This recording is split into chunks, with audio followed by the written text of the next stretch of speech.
Hola, mi nombre es Fernando Cairo y en esta oportunidad quería presentar el primer State of the Art del Congreso.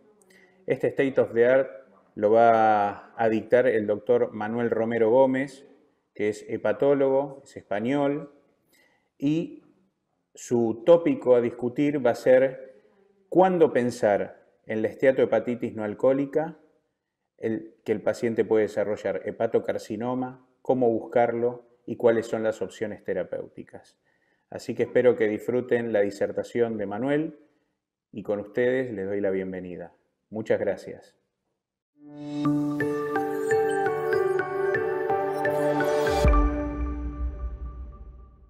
Hola, bienvenidos. En primer lugar, quiero agradecer a la Sociedad de Hepatología de Argentina a la invitación a participar en este 21 Congreso en el siglo XXI, en el año 21. Así que muchísimas gracias. Es para mí pues, un verdadero placer. Me hubiera gustado más visitar Argentina y poder departir con todos pues toda el desafío que tenemos en el manejo del hepatocarcinoma en la esteatosis hepática metabólica, que creo que en español puede quedar bien, ¿no? En lugar de esos otros acrónimos que hemos venido utilizando. En el día de hoy vamos a intentar definir cuándo buscar, cómo y cómo tratar el hepatocarcinoma en pacientes con esteatosis hepática metabólica en nuestro entorno. Tenemos que tener claro que el hepatocarcinoma es una complicación mayor de las enfermedades hepáticas y que su incidencia es muy elevada. Se estima aproximadamente, estos son datos de Estados Unidos, pero que el 4% anual de pacientes con hepatitis crónica C activa y con fibrosis avanzada desarrollan hepatocarcinoma. El 3% de los pacientes con hepatitis B y el 1% de los pacientes con cirrosis alcohólica. Se estima que en la esteatosis hepática metabólica y fibrosis avanzada estaríamos en torno a un 2% anual. Y es que en el desarrollo del hepatocarcinoma hay muchos factores que actúan como elementos catalíticos. Tenemos factores modificables y factores no modificables. No podemos modificar la edad, que multiplica por 7, conforme van pasando los años aumenta el riesgo de hepatocarcinoma. También está aumentado en el varón, no sabemos si el efecto de las hormonas o puede ser que haya otros factores de confusión como el alcohol. La genética es muy importante y el PNPLA3 ha mostrado una clara asociación con el aumento del riesgo de hepatocarcinoma. Y otros factores modificables como la diabetes y la obesidad, el consumo de alcohol que multiplica por 3,5 veces, la fibrosis avanzada, que ya sabemos que es el principal factor de riesgo, y la presencia de esteatohepatitis o de esteatosis hepática metabólica. Como sabemos, todos estos factores están muy interrelacionados y van a favorecer el desarrollo de hepatocarcinoma. Y es que realmente el hepatocarcinoma en pacientes con esteatosis hepática metabólica no es más que un paso más en el desarrollo de la enfermedad. Si nos fijamos en esta figura de Margini del año 2016, vemos cómo todo aquello que produce esteatosis hepática metabólica y fibrosis avanzada puede producir hepatocarcinoma. Tanto, por un lado, la inflamación crónica de bajo grado a nivel del tejido adiposo, la resistencia a la insulina, tanto hepática como periférica, la lipogénesis de novo o la alteración, la disbiosis, la alteración de la microbiota y el gut-liver axis, el eje entre el intestino y el hígado, van a favorecer el desarrollo de esteatohepatitis, de fibrosis avanzada y de hepatocarcinoma. Es verdad que no existe un camino único, sino que también pueden haber atajos por los cuales una persona desarrolla hepatocarcinoma sin haber desarrollado fibrosis avanzada. Pero no hay duda de que el riesgo es mayor en el que tiene fibrosis avanzada. Y es que todos los factores que hemos asociado con el desarrollo de esteatosis hepática metabólica están asociados también con el hepatocarcinoma y en análisis multivariantes aparecen como factores independientes predictivos de riesgo, por ejemplo, la obesidad y la diabetes. En este estudio, o estos dos estudios, uno de Kim en Corea y otro de Hans Armstrong en Suecia, pues demostraron cómo existe una clara asociación entre la esteatosis hepática metabólica y el desarrollo de cáncer, tanto de cáncer hepático como de cáncer extrahepático, aumentando hasta por 16 veces el riesgo de desarrollar cáncer de hígado en comparación con la población general. En 229 pacientes que tenían esteatosis hepática metabólica demostrada por biopsia, se vio que había un aumento de riesgo de hepatocarcinoma en pacientes que tenían fibrosis de hasta 6,5 veces. Por tanto, podemos tener claro que existe esta asociación entre el desarrollo de enfermedad hepática en todas sus versiones y la aparición de hepatocarcinoma. Y es que conforme la esteatosis hepática metabólica se está transformando en una enfermedad con una carga social y sanitaria tremenda, estamos viendo cómo se refleja en diferentes escenarios, ¿no? En este clásico estudio de Dyson en Newcastle, en naranjita dibujaba el NAFLD y podemos ir viendo cómo cada año el porcentaje de hepatocarcinomas diagnosticado va aumentando. Y esto era hasta el año 2010. En el estudio francés de Raluca Pais vemos cómo el porcentaje de hepatocarcinoma asociado con NAFLD fue creciendo de 2,6 a 7,4, 7,2 y 20% en el quinquenio 2010-2014. Por lo tanto, hay un aumento del riesgo de hepatocarcinoma, hay un aumento de los casos de esteatosis hepática metabólica con fibrosis y, por tanto, hay un aumento del porcentaje de casos asociados con esta enfermedad de casos de hepatocarcinoma. Y es que cuando comparamos, por ejemplo, utilizando la ecografía como diagnóstico de esteatosis hepática metabólica, la presencia de un hígado hiperecogénico, frente a controles sanos, sin NAFLD, seguidos una media de 9 años, se pudo ver cómo el desarrollo de hepatocarcinoma fue claramente superior a los controles, donde fue por debajo del 0,1. Fijaros que la incidencia de hepatocarcinoma en pacientes sin NAFLD se estima en 0,02 por 1000 personas y año. La incidencia de hepatocarcinoma en pacientes no cirróticos, en pacientes sin fibrosis avanzada, sería de 0,08 por 1000 personas y año. Y la incidencia en pacientes cirróticos sería de 10,6 por 1000 personas. Como vemos, hay un aumento casi de 100 veces el riesgo de desarrollar hepatocarcinoma en este grupo. Y esta diapositiva extraída de una conferencia de Zohair Younossi, creo que es muy explicativa y que debemos dejarla fijada en la retina.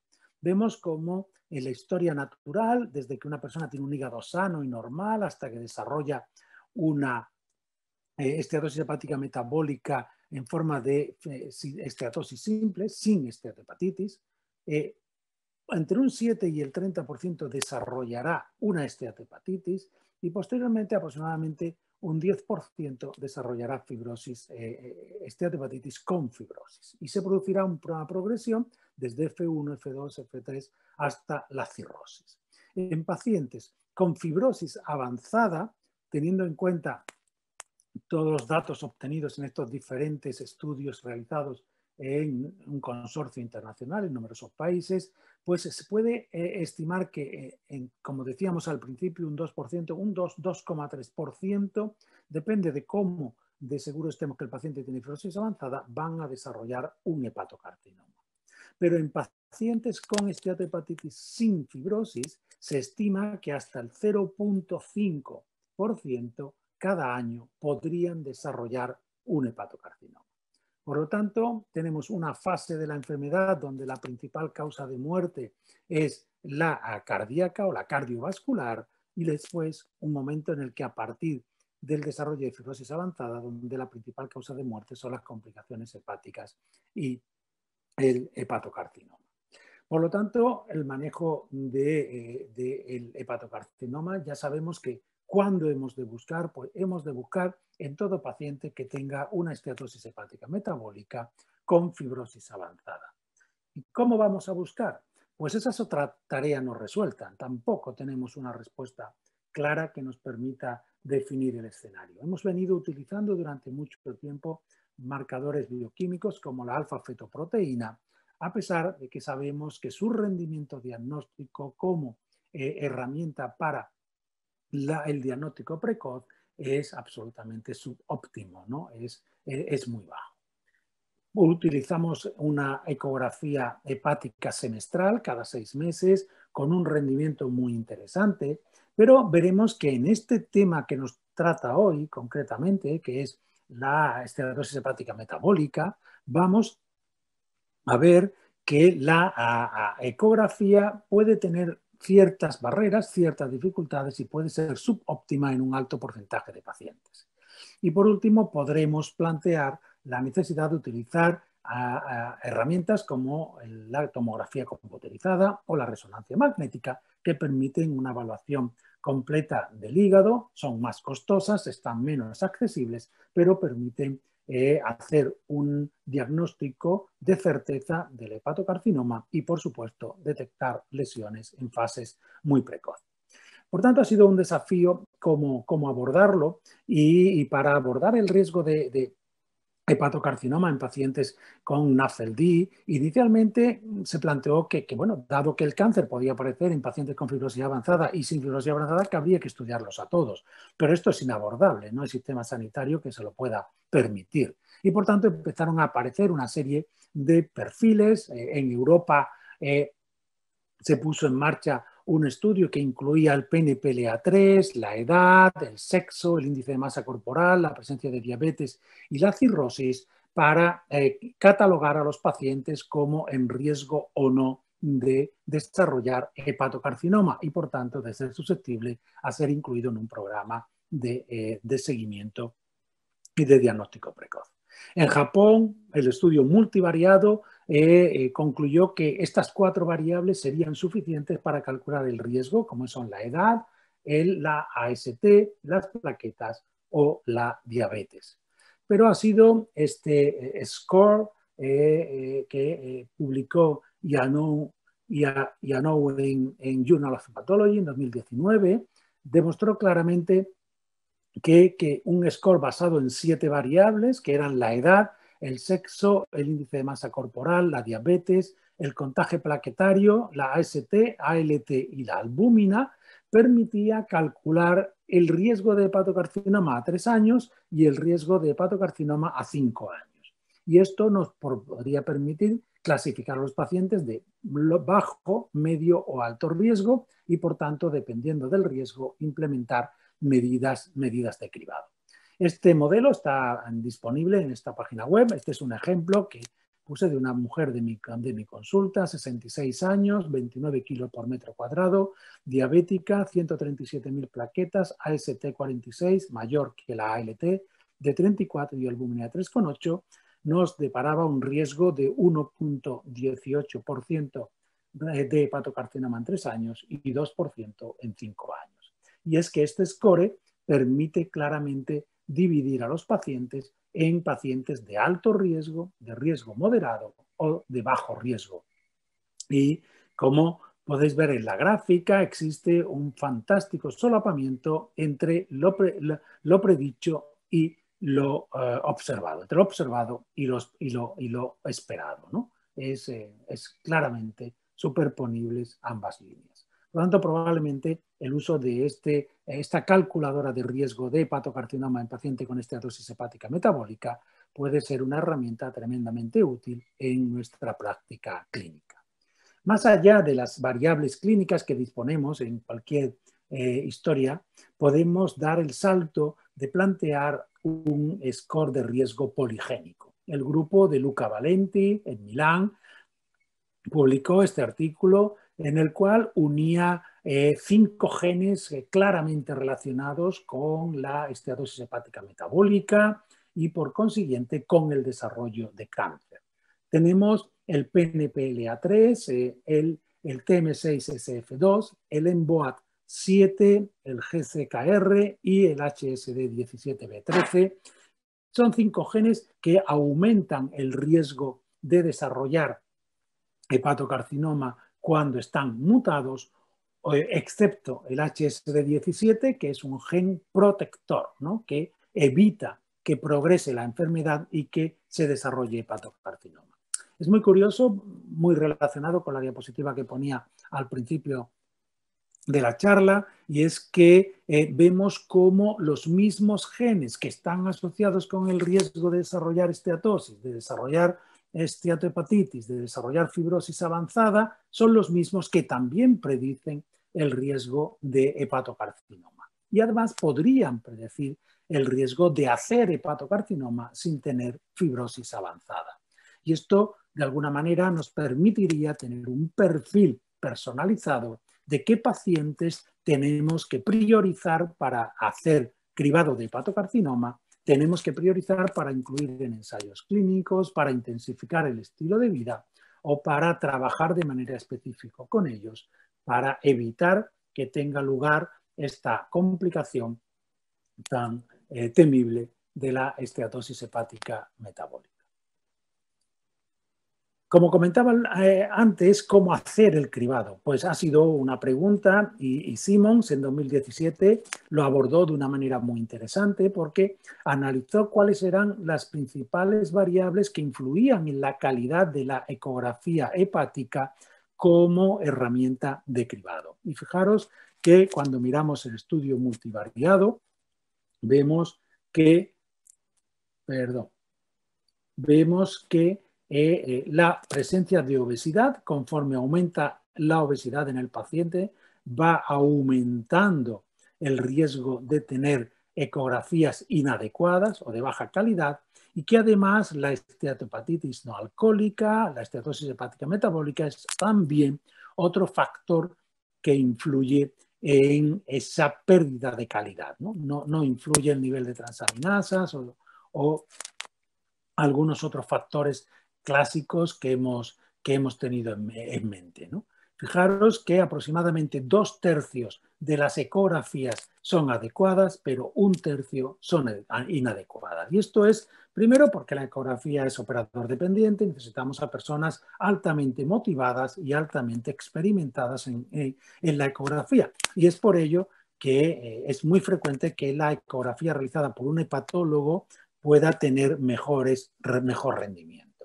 Tiene una baja sensibilidad para el diagnóstico de cáncer, la ecografía, probablemente muy relacionado con la calidad del estudio. La ecografía solo pues apenas un 45%, con alfa feto podríamos llegar al 63%, pero lo más importante es que la tasa de fallos estaría en torno al 20%, que dada la masa tan grande de pacientes que tenemos que abordar, probablemente es un porcentaje muy alto. Si nos vamos al escenario de la esteatosis hepática metabólica, la tasa de fallo estaría en 1 de cada 3, porque son factores que influyen el CHA-I-C, el índice de masa corporal mayor de 35 y la cirrosis alcohólica o la cirrosis relacionada con la esteatosis hepática metabólica.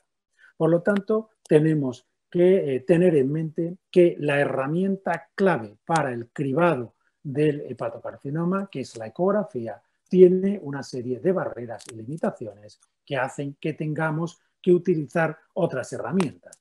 Y es que cuando una ecografía no consigue hacer un estudio de cribado de hepatocarcinoma de calidad, tenemos que utilizar o la tomografía o la resonancia. Cada vez se prefiere más la resonancia porque no irradia y porque probablemente pueda tener un plus de capacidad diagnóstica a la hora de identificar lesiones precoces con respecto al CT, ¿no? al TAC, a la tomografía computerizada.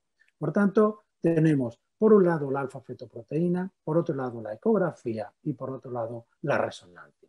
qué duda cabe que tener que usar la resonancia en el cribado del hepatocarcinoma supondrá un aumento del coste y ahora mismo estamos haciendo estudios para validar si es coste efectivo implementar la resonancia en el diagnóstico precoz.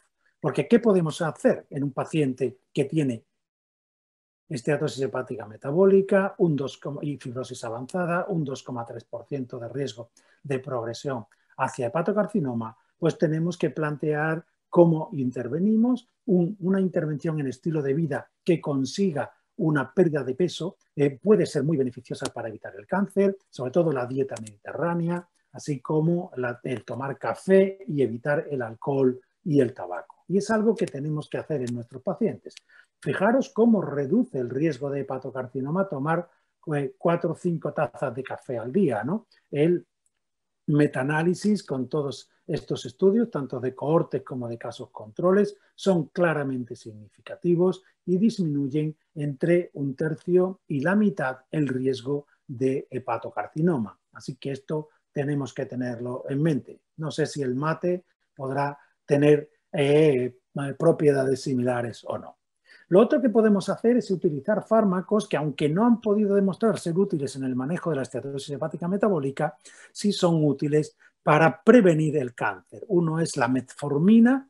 La metformina es un fármaco que permite reducir el riesgo de cáncer, no en cambio las biguanidas, por ejemplo, o de forma que las sulfonilureas, perdón, en las que podemos ver que casi que podrían aumentar el riesgo, ¿no? Por lo tanto, si miramos la piolitazona pasa lo mismo, también puede prevenir el cáncer, mientras que el uso de insulina aumentaría el riesgo. Este efecto del tratamiento con metformina o con piolitazona hace que los datos de asociación entre diabetes y cáncer sean contradictorios, porque va a depender muy mucho del fármaco y del tratamiento que se esté haciendo. Lo mismo ocurre con las estatinas. Si miramos la tasa acumulada de hepatocarcinoma en pacientes que no usan estatinas frente a aquellos que toman estatinas durante más de 4 años, vemos que hay una bajada y que el descenso del riesgo es al 0,63, por lo tanto el riesgo disminuye 1/3 en aquellas personas que toman estatinas de forma rutinaria. Parece que el efecto de clase está ligado al uso de estatinas lipofílicas, como la atorvastatina, la lovastatina o la simvastatina. Por otro lado, también la pérdida de peso inducida por la cirugía bariátrica puede prevenir el cáncer. Aquí solo en el forest plot solo se han representado los estudios de cohortes que estaban controlados y vemos cómo hay una disminución de riesgo en los pacientes que sometidos a cirugía bariátrica que pierden peso. Por tanto, tenemos que tener en mente que es otra de las acciones que podemos hacer.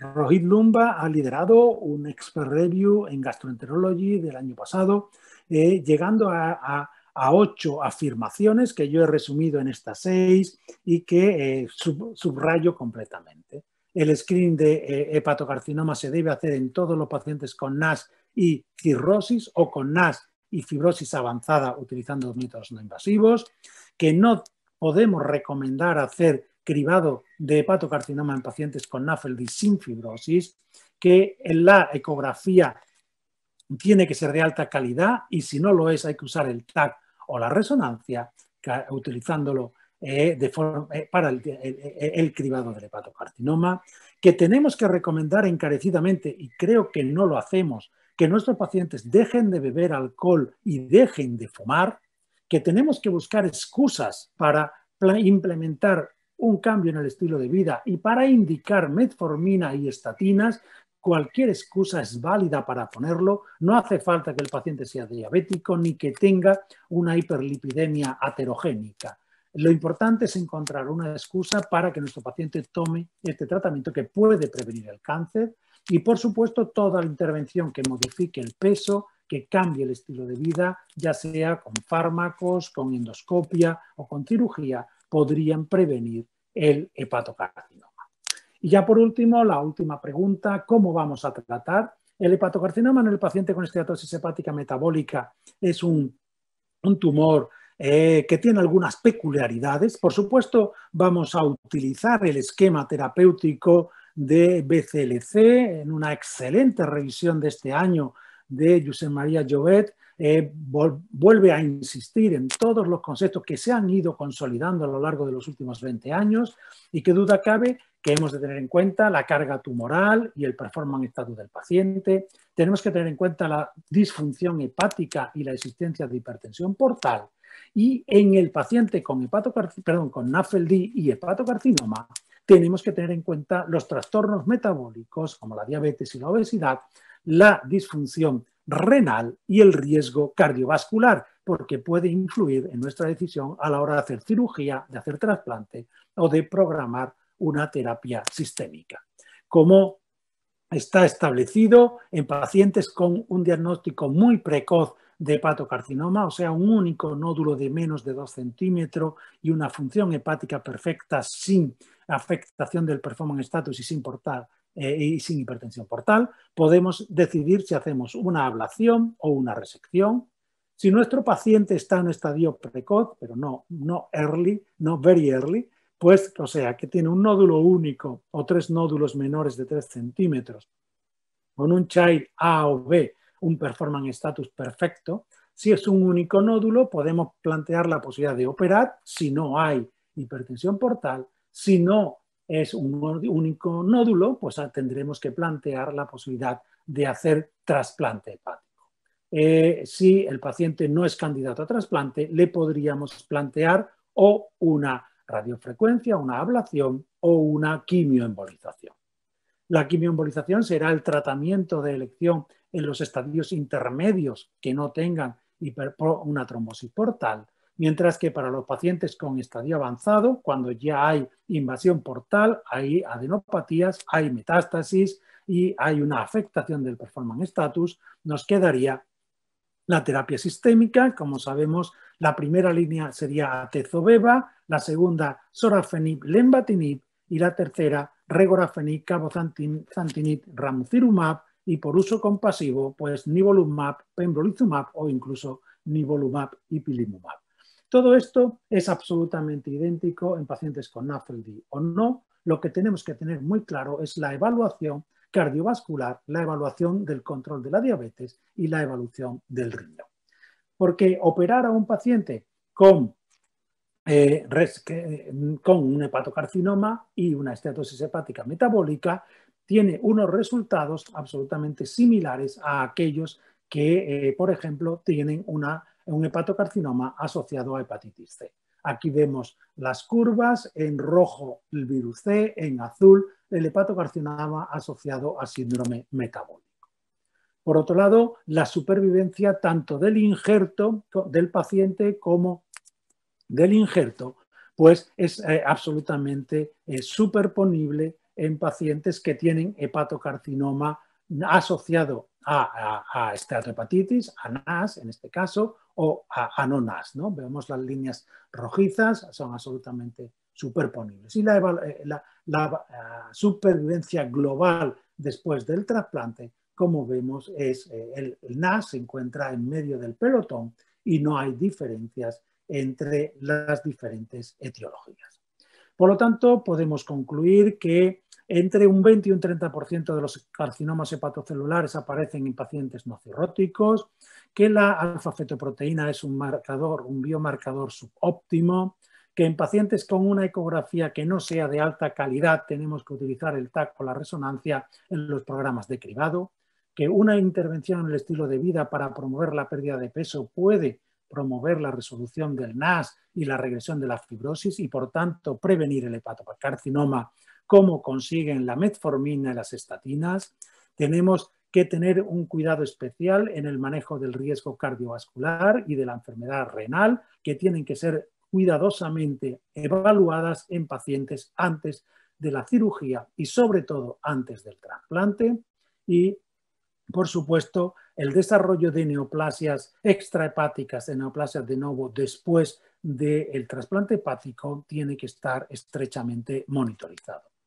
El manejo del paciente con hepatocarcinoma y esteatosis hepática metabólica no difiere de otras causas de hepatocarcinoma y contaremos con todo el arsenal terapéutico de cirugía, trasplante, ablación, quimioembolización, terapia sistémica y manejo de soporte. Y nada más, muchísimas gracias por vuestra atención y espero que este congreso sea un éxito rotundo. Y os dejo aquí con la foto de nuestro grupo del Instituto de Biomedicina de Sevilla y de la unidad de digestivo del Hospital Universitario Virgen del Rocío de Sevilla. Muchas gracias.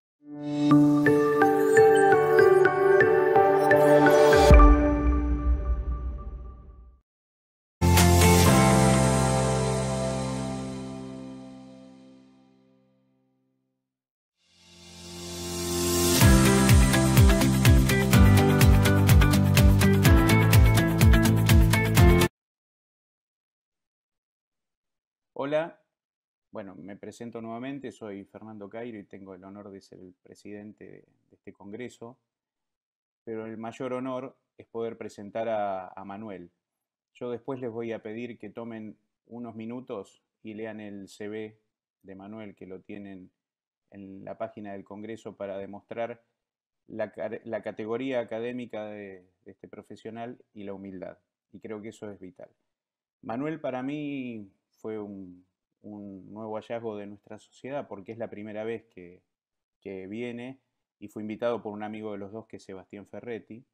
Así que Manuel, te quiero agradecer públicamente que hayas tenido la deferencia de darnos esta conferencia, ya darte la invitación para el próximo congreso, espero que sea virtual, presencial. Y bueno, he tenido un aluvión de preguntas en estos minutos y me gustaría empezar con algo que a todos los hepatólogos nos está generando, no sé, cierta duda en la práctica diaria, que es, ¿todos los NASH pueden hacer hepatocarcinoma? ¿En quién buscarías hepatocarcinoma no siendo cirrótico? Esa es la primera pregunta. Pues nada, en primer lugar, muchísimas gracias por la presentación, por la invitación, tanto a ti, Fernando, como a Sebastián, y para mí es un placer infinito porque creo que, bueno, pues dentro de las múltiples tareas que tenemos cuando hacemos investigación biomédica y sobre todo investigación médica, es la posibilidad de compartir con los colegas, ¿no? Y yo creo que esta pregunta que me haces es una pregunta muy compleja, muy difícil y que sobre todo nos va a definir muy bien dónde estamos, ¿no? Y allí hacia dónde tenemos que ir. Lo que está claro es que MASFLD, al afectar a tanta gente, a la cuarta parte de la población, obviamente estamos hablando de tantos miles de millones de personas que no podemos plantear ninguna estrategia que vaya a incluirlos a todos. Entonces es absolutamente necesario desarrollar una aproximación de medicina personalizada para detectar los subgrupos de pacientes que verdaderamente están en riesgo. Hay pacientes, obviamente la ruta de la cirrosis está muy definida. Cuando un paciente desarrolla enfermedad hepática avanzada, cirrosis, está en riesgo de desarrollar cáncer. Curiosamente, hemos eliminado el virus C y ahora queda el NASH cirrosis como la causa principal de hepatocarcinoma y de indicación de trasplante.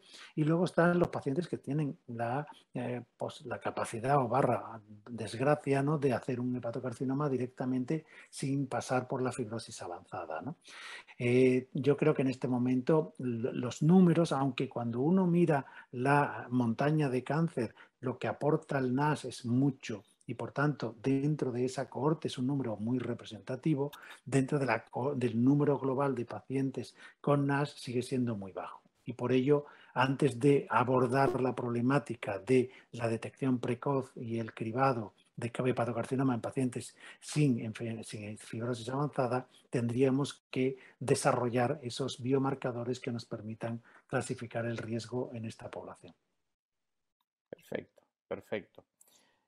Vos hablaste de medicina personalizada, que probablemente va a tener que ser un cambio de paradigma, porque por ahora nosotros nos basamos en preceptos globales para establecer eh, un manejo terapéutico en un paciente con determinada patología.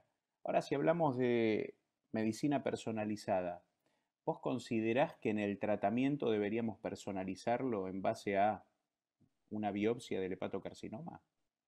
Sí, yo estoy convencido que es así, ¿no? Yo, de alguna manera, la medicina que hacemos en los últimos 100 años parte de la personalizada, ¿no? Mi maestro era muy personal y decía que cada persona era un mundo y que él tomaba decisiones en base a las características de cada individuo, ¿no? Y de su experiencia, claro, ¿no? Entonces, realmente cuando uno mira el score para calcular el riesgo de hepatocarcinoma, empiezas a mirar que hay una serie de variables que a fin de cuentas están intentando estratificar en grupos. De alguna manera nosotros lo que sustituimos es el sexo por un biomarcador que pueda aglutinar tanto la diferencia en género como a lo mejor algún otro aspecto. Pero tampoco, o sea, tendremos que llegar a la conclusión de cuáles son esos biomarcadores que son capaces de estratificar correctamente. Es verdad que hay una serie de ómicas que apuntan muy, bueno, por ejemplo, la genómica, pues hay ya una serie de datos de alteraciones genéticas,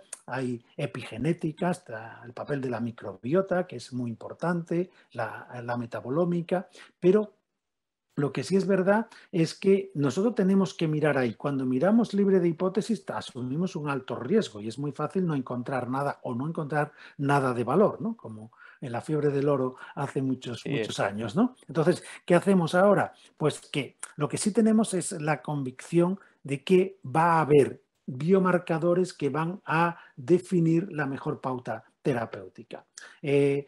Por ejemplo, cuando uno analiza histológicamente un hepatocarcinoma e intenta hacer inmunohistoquímica de PD-1, obviamente uno cabría pensar que si uno espera una respuesta a un fármaco inmunoterapéutico que sea capaz de bloquear PD-1, pues hombre, ese será más eficaz en los cánceres que expresan PD-1. Si tú tienes inmunohistoquímica y no ves PD-1 ni en los hepatocitos ni PDL-1 en los linfocitos, parece que no tendría ningún sentido. Es verdad que esto, bueno, pues tiene toda la problemática de los diseños por parte de las compañías farmacéuticas. A la compañía farmacéutica le da mucho miedo sectorizar la población de pacientes, ¿no? Es decir, no, para en estos, pero eso hay que hacerlo. O sea, realmente uno tiene un fármaco, tiene que buscar en qué pacientes es más eficaz y es más seguro. Y yo estoy convencido de que esto tiene que ser así, ¿no? Ahora acaba de liberarse un estudio muy pequeñito en Nature Cancer hace este mes de agosto, donde han intentado rescatar a 15 pacientes con hepatocarcinoma no resecables, o sea, teóricamente pacientes que podrían ser candidatos a cirugía, pero que las características del tumor no permitían operarlos, le han puesto tratamiento con cabozantinib y nivolumab y han conseguido que 12 se operaran. Y de los 12 hay 5 que tuvieron una regresión tumoral del 90%, que se han resecado y que están vivos en el seguimiento, un seguimiento muy corto de 8 o 9 meses, ¿no? Es algo muy preliminar, pero unir un fármaco, un antiangiogénico junto con un inmunoterápico puede reducir la masa tumoral en un subgrupo de pacientes. Bueno, pues este tercio de pacientes, estos 5 de los 15, yo estoy seguro que tienen un perfil de medicina personalizada, no sé si genómico, metabolómico o epigenético, que son los que van a darnos las claves de por qué esta combinación que tantas veces ha fallado y ha fracasado aquí ha tenido éxito. Perfecto, perfecto.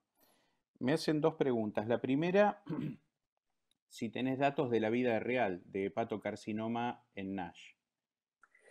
Bueno, pues en esto, nosotros en el año 2008 empezamos a trabajar en el proyecto europeo FLIP, que era el Fatty Liver Inhibition of Progression, era bueno, nuestro bautizo, y realmente teníamos, bueno, pues uno de los workpacks era sobre NASH cáncer, ¿no? Y cómo prevenir y tal, y veíamos el impacto de la obesidad infantil en el riesgo de cáncer en la edad adulta, en cohortes danesas, ¿no?